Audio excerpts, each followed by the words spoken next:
Good afternoon. This is the Bar Torah on Parshas Toldos.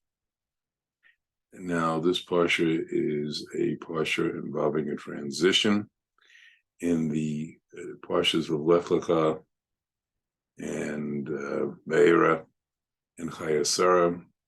It's the really involving the life of Abraham in the first stage of the growth and development of the Jewish people. With Chayasara working with the search for Yitzchak's wife. In this Parsha, our Yitzchak and Rivka are already married, and the Parsha begins with the following pasuk, the Besukim.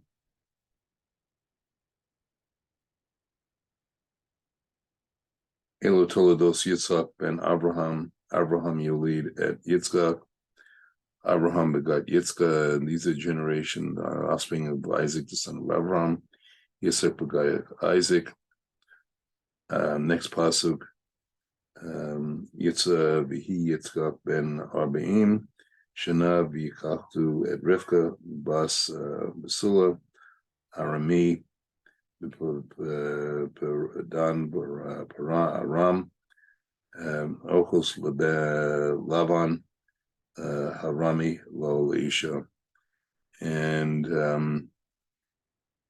he was 40 years. He took Rebecca, daughter of Bethuel the Aramean from Padam Aram, sister of Lavan the Aramean, as a wife for himself. Ata Yisuk Ladonenachok Ishto ki Akarahi Vatahu lo Tahara Rivka Ishto. Yitzhak entreated Hashem opposite his wife. Koshu Baron Hashem allowed him to be entreated by him. His wife Rivka was conceived. His wife Rivka conceived. Now, a couple of questions to start this parsha. We understand that they were married. Now, at the end of last week's parsha, Lavan gave a bracha to Rivka, and this bracha was actually a curse, and because a bracha of Arasha actually turns into a curse, and the blessing he gave in that pasuk was V'yamula achein teni et Hashem lifi rabba v'yiras zerecha et shemecha shanav. They blessed Rivka and said to her, that was her brother and her mother, and said, "Our sister, may you come to the Tabi, thousands of myriads, and marry your offspring, inherit the gate of its foes." In doing so, it delayed Rivka's ability to have a child for 20 years. Now, it said that Yitzchak was opposite Rivka. Now, what does it mean, opposite? They were both praying for a child, for Rivka to be able to have a child and actually conceive a child. Now, why was Yitzchak's prayer answered over her? Rivka's, they were both very righteous people. She was a tzedekah, a very righteous woman. He was a tzaddik, a very righteous man. And the explanation that is given that she was a tzedekah bat Rasha, her father Bethuel, as we explained in last week's parsha, was a very evil man, did not survive her very long after Eliezer, Abraham's servant, showed up. and therefore she was a tzedekah, a righteous one, but Rasha, daughter of a evil person, and Yitzhak was a Tzaddik ben Tzaddik. He was a Tzaddik, born of ben Tzaddik. Now, this is a very good explanation. However, one of my teachers raised, and that will be heard first, Tzaddik ben Tzaddik.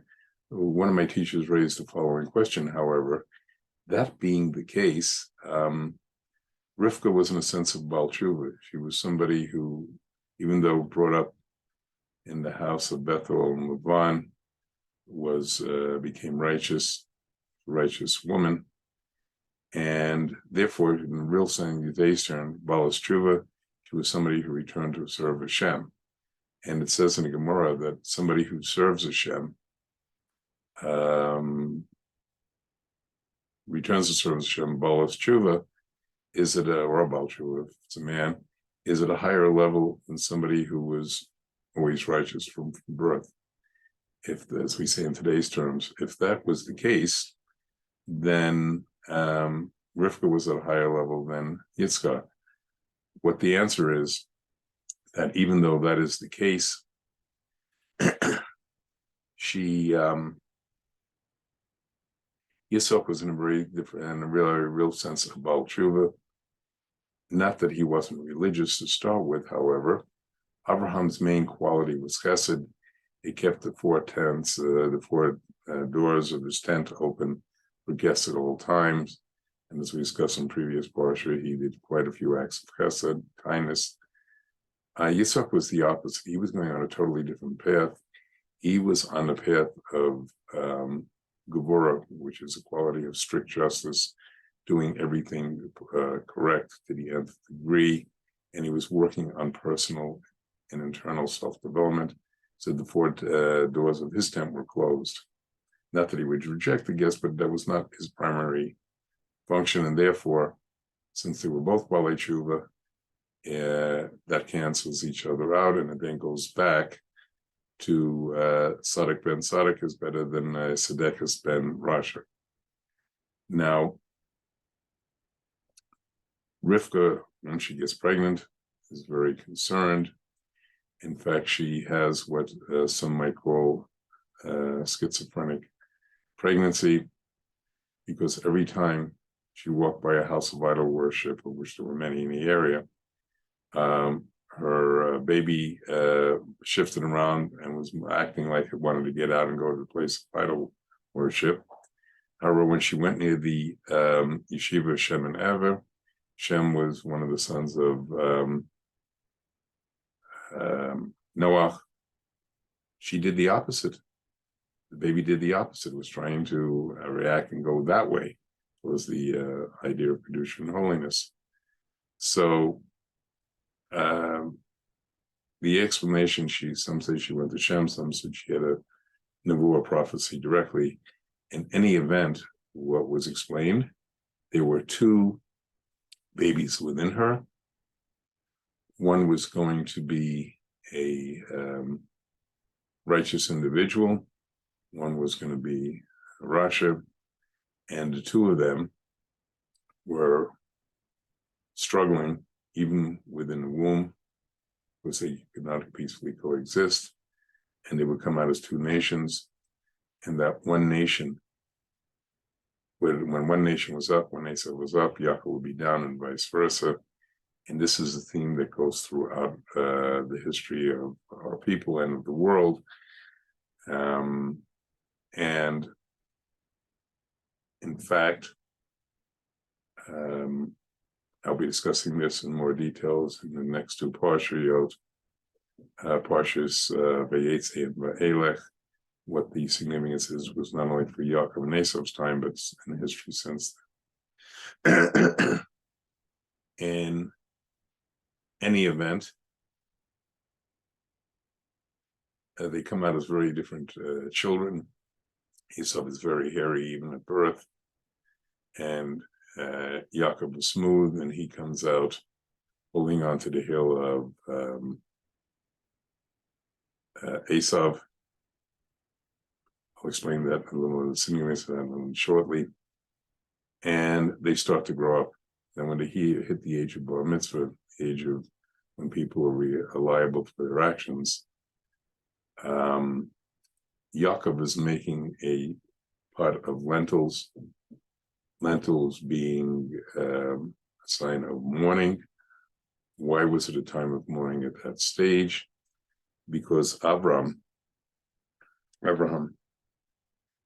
died that day. Now, he was only 175. He should have lived to 180. So why didn't he live to 180? Because Hashem wanted to spare him seeing the sins of his grandson, Esav. In fact, on that day, we see that he asked Yaakov for a bowl of lentils. Now, these were made because as a food of mourning, Yitzhak was in mourning for Abraham. And that's one of the foods normally given when somebody is sitting shiva to 7 days after a close relative dies of mourning. And Esau said he was hungry, and Yaakov said to him, listen, you want to sell me the birthright. Now, he wanted to sell him the birthright. And Esau ridiculed it and said, what point is me? I'm going to die today. In other words, he was so much into the material world that he would, no matter what, he would only sort of here and now, not anything beyond that. Why was he so hungry? Because that day he had committed 5 averas.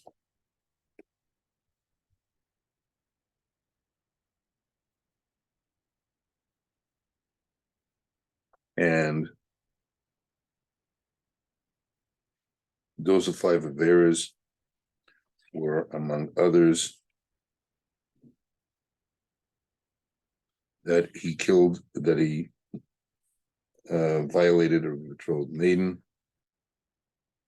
The second thing he had done, besides violating a betrothed maiden, he committed murder, even though it's somebody who was a dictator, Nimrod. He was able to defeat him because Nimrod had been strong because he inherited the clothes of Adam Rishon. However, Esau managed to ferret them away and he killed them. Second one, as I said, was a violation of betrothed maiden. The third avera he committed was he didn't believe in Olam Haba. He didn't believe in the resurrection of the dead. And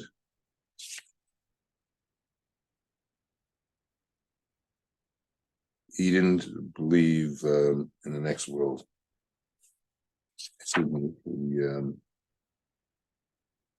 not only didn't believe in the next world, he did not believe in resurrection of the dead. He denied all the fundamental principles of the Torah. And from doing all that, he was quite exhausted. Now, the next question so that was the next thing. They grow up, and then what occurs is what appears to be a very strange incident. And that very strange incident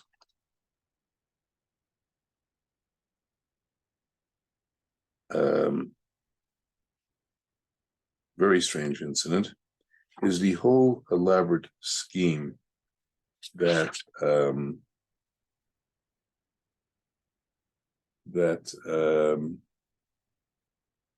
Yaakov and his mother Rachel use to deceive from the brachas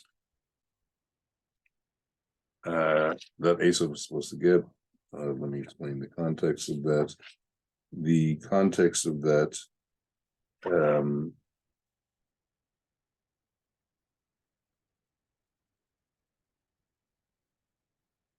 the context of that was that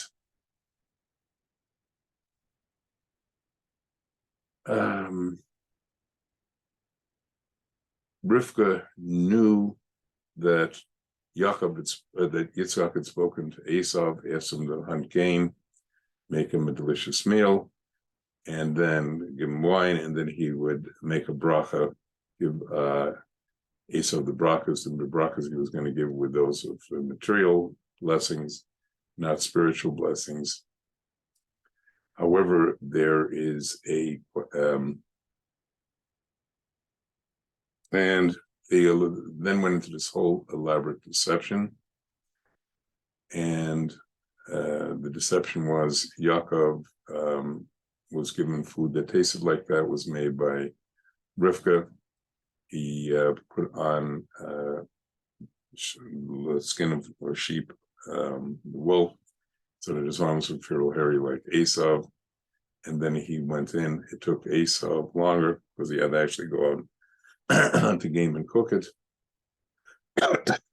And then there's a question. Yaakov at least is initially deceived. Yitzhak initially deceived. He gives Yaakov's the blessing. Quite probably by that time he realized what was going on. And as soon as Yaakov leaves, Esav comes in, the food, hears that he's very sad when he, even though he disparaged him before, that he was not given the brachas. And he lets out a cry and asks his father, bringing that one bracha. And the one bracha he gives effectively is that that Esav will live by the sword and be able to defeat his enemies. Because he told Yitzhak told Esav brachas were given, and the brachas were given to your brother and cannot be taken away. And that bracha is very apropos because he was a man of violence anyway, Esav, and it's really apropos, as we're going to see throughout next week's parshas, or so, or 2 weeks, how that is relevant, because who was the ultimate descendants of Esav were the Romans, the Roman Empire, which lived on primarily on conquest and military violence. He then goes out, and then Rivka overhears that Esav is planning to kill Yaakov the same day that when his father Yitzhak dies. Rivka tells Yaakov to go to Aram, her homeland, Laban, and seek wives there. And one of her basis was because she wanted to save her son's life.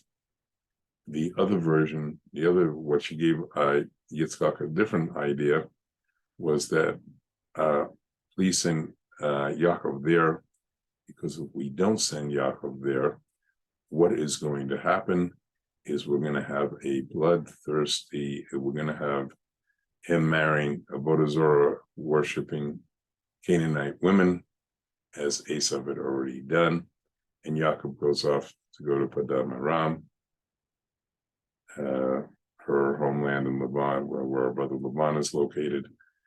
And Esav, seeing that his mother and father, Rivka and Yitzhak, are not happy with his choice of wives, decides to take what he feels is a more righteous woman, and he gets married to the daughter of Ishmael, who he feels more righteous.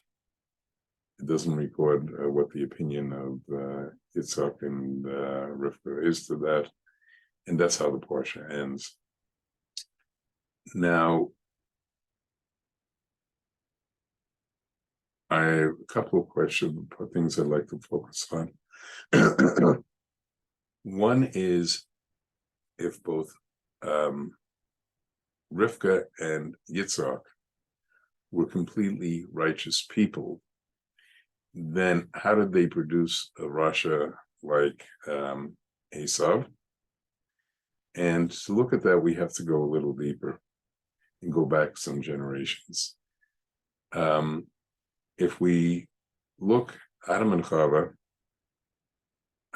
committed the sin of eating the Eitz Hadas and Tov and Ra.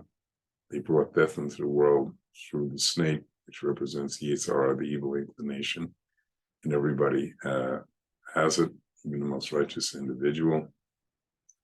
And the idea of Bnei Israel, the Jewish people, was to try to eradicate that as much as possible and bring things, the world to righteousness and the concept of one God. However, what wound up happening is, so Abraham was very righteous. Yet, despite his righteousness, he still had a small amount of the negative, and we say that he was in, it says in the Haggadah, our fathers were idol worshippers. However, it goes deeper, that Yetzer Hara, that negative influence, is with everybody. And even though Abraham was extremely righteous, through Adam and Chava, and from them come all the neshamas, souls of people, illustrated by Abraham's father and grandfather, the souls that are there have a certain amount of negative qualities, of klipot, of impurity, and Abraham had that. Now, it says very interestingly that Abraham could not have a son until his name was changed, until after he did the Brit Milah. That being the case, that simply doesn't seem to be biologically correct, because he fathered a child with Hagar, Sarah's Egyptian maidservant, and the son that was produced was named Ishmael. Yet he's always referred to in the Torah as the son of Hagar. And why is that? Because when Avram conceived the child with Hagar, whatever negative influences he had, negative qualities, went to Hagar. Why? Because she had much more of those negative qualities and impurities and the klipot, and his klipot impurities were attracted to her and all went to her, and her son Ishmael, while all of her positive qualities were drawn to Abraham because he had a far greater amount of those. That being the case, we then have a situation where Yitzchak was born completely pure, and that explains why Ishmael is explained as Hagar's son, because in a very true sense, he did not inherit any positive qualities from Abraham. He inherited the negative ones. In a very true sense, was not spiritually, at least, Abraham's son. So Yitzhak, when Rivka and Sarah and Abraham had a child, Yitzhak was pure, only had positive qualities from both sides. So that raises another question. That being the case, and as Oldest explained in the Likutei Torah, that being the case, then how did they wind up? Yaakov and Rivka and Yitzchak wind up with one good son, one positive son, one tzaddik, and Rasha was starting at a very young age. He started his career of Averis at age 13, as I explained. And to understand that, those negative qualities that produced in Esav, Yaakov was pure, he did not have any of those negative qualities whatsoever. And that's why Yaakov was pure, and the children he had later on, as we'll discuss in coming parshas, he had 12 righteous sons, became the tribes from whom we all descend. And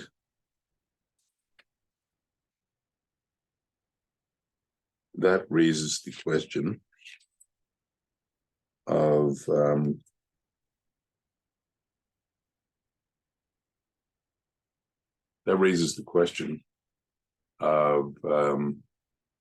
so where did an Esau come from? And to understand that,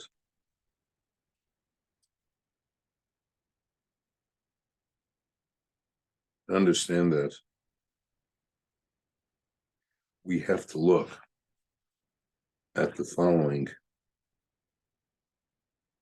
that is explained in Parashat Yitzchak.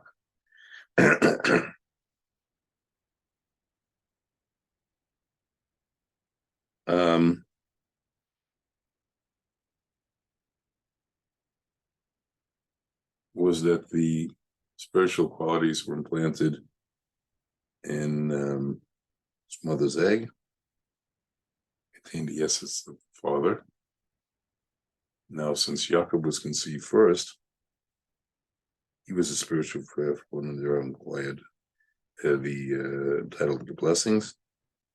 In a strict legal sense, Esau was born first, so he was in a legal sense the firstborn. Now, by grasping Esau's heel, Yaakov portended that Esau's period of domination would be barely complete before Yaakov wrested from him. And that will be come on the heels of Esau. But so where did negative qualities come from? It is explained that a child often will inherit the qualities of his mother's brother, the maternal brother, in other words, uncle. And through Rivka, the negative qualities of Lavan came out, and those were what resulted in Esau being a Rasha, Gama, a complete Rasha. And that explains how Sarah, Rivka, and Yitzhak had a child like that. Now, the second question, and final one for the day that I want to address, is a little later on. We're going to see Rivka and Yaakov making an elaborate deception when Rivka hears that Yaakov,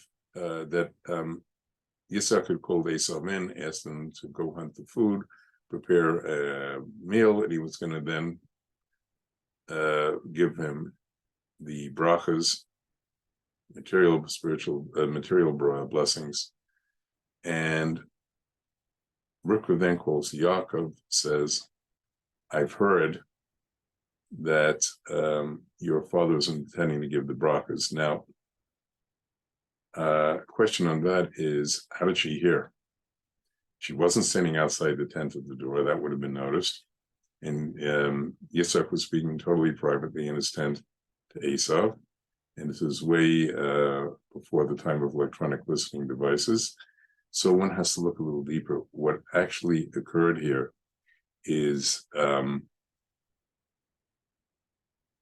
she was given Ruach HaKodesh, divine inspiration, which allowed her to perceive that Yitzhak had just spoken to Esau, and therefore she was warned. It was with spiritual insights given to her by God.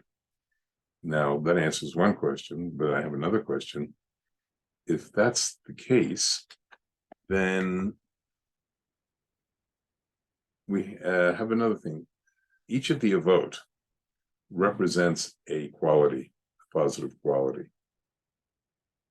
One, Abraham was chesed, as I said, Yitzhak was Bora.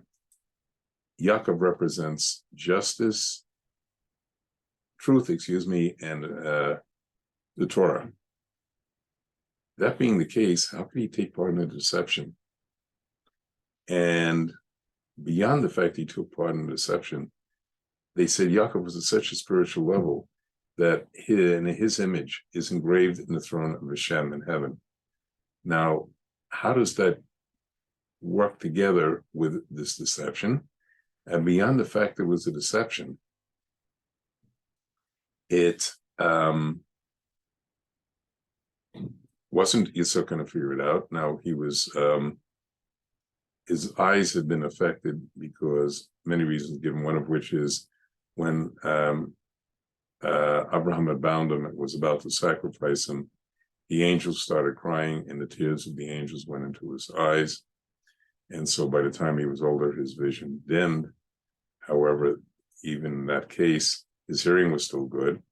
In fact, a little, when Yaakov goes to him, he feels the skin and realizes what he thought was hair. And then with Esau, but he said the voice is Yaakov. And there is there are many proofs that, in fact, at that point, he realized there was a good chance he was blessing Yaakov. And so what was going on? It's very interesting. What was going on is Rivka wasn't doing this on her own, and neither was Yaakov. In fact, he says, Yaakov questions, he said, look, my brother's hairy, I'm smooth-skinned, it's not going to work. Perhaps my father will fail me. He realizes a mocking in his eyes, and I'll bring curse on myself. She says something interesting, but his mother said to him, your curse be on me, and then continues, V'yitam la'imo al-chalacha abanes shma koli, and lech kach li. Your curse be upon me, my son, only heed my voice and go fetch for me. Now, what was heeding the voice? It's shma koli, hear my voice. It's indicating something far deeper here. That she didn't plan this by herself. She had nevuah, divine prophecy from God, who instructed her on everything that needed to be done. And that's when Yaakov was willing to listen, because he realized this was prophecy from Hashem. This was at Hashem's instructions. And it's evidence that obviously this was destined to be. It was Hashem's will, because Yitzhak was to realize Yaakov deserves these blessings. And even when Esau comes back, and the timing's amazing, Yaakov just enough time to get the blessings, even with the interchange with Yitzchak. And just as he goes out, if Esau had come back a minute or two, a few minutes earlier, the whole thing wouldn't have worked. So it was by divine will that it took Esau the time it did for him to enter, come back, kill the game, and cook it, and enter the tent. And Yitzchak then says to Esau, I can't give you the brachas because your brother had them. Now, if they were under false pretenses, Yitzchak felt deceived. So it was true that Yitzchak by that time realized it was from Hashem. And therefore, it was not a deception, though it appeared as a deception. And I would like to suggest that Yitzhak was aware. And I would like to wish everybody a good Shabbos and Shabbat Shalom.